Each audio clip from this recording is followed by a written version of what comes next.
Hello friends, in this video, I will talk about: can a star turn into a planet? Yes, a star can turn into a planet, but this transformation only happens for a very particular type of star known as a brown dwarf. Some scientists do not consider brown dwarfs to be true stars because they do not have enough mass to ignite the nuclear fusion of ordinary hydrogen. At the same time, some scientists do not consider brown dwarfs to be true planets either because they typically sit at the center of a solar system, just like a star. A brown dwarf is a strange object with a mass that is greater than the biggest regular planets, i.e. above 13 times the mass of Jupiter, and less than the smallest regular stars, i.e. below 80 times the mass of Jupiter. Although a brown dwarf does not have enough inward gravitational pressure to ignite the nuclear fusion of regular hydrogen, it does have enough to ignite the nuclear fusion of heavy hydrogen, deuterium.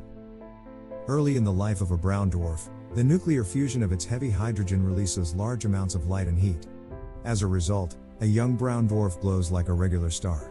Despite its name, a brown dwarf that is still glowing does not appear brown. Rather, it appears magenta or reddish-orange. Despite beginning life as a star, a brown dwarf quickly uses up its heavy hydrogen, goes dark, cools, and spends the rest of its life like a planet. An atom of heavy hydrogen is just like an atom of regular hydrogen except that it has a neutron in its nucleus, in addition to its proton. This extra particle in the nucleus makes it heavier. This neutron also acts like additional nuclear glue, making it easier to fuse together two atoms of heavy hydrogen. Additionally, heavy hydrogen is much rarer in the universe and in stars than regular hydrogen. Therefore, a brown dwarf cannot burn its regular hydrogen and quickly burns up its heavy hydrogen, because there is so little of it. As a result, a brown dwarf stops emitting light and heat early in its life. It then steadily cools and dims until it behaves more like a planet such as Jupiter.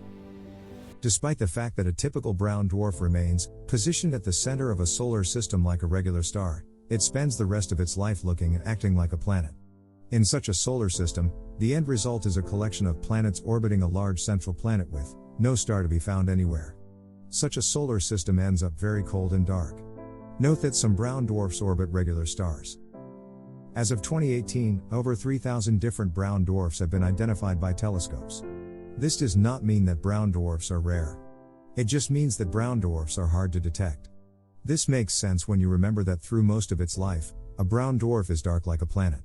A recent statistical analysis estimates that there are about as many brown dwarfs in our galaxy as there are regular stars. Thank you for watching. If you found something new, please subscribe and like. See you on the internet. Bye.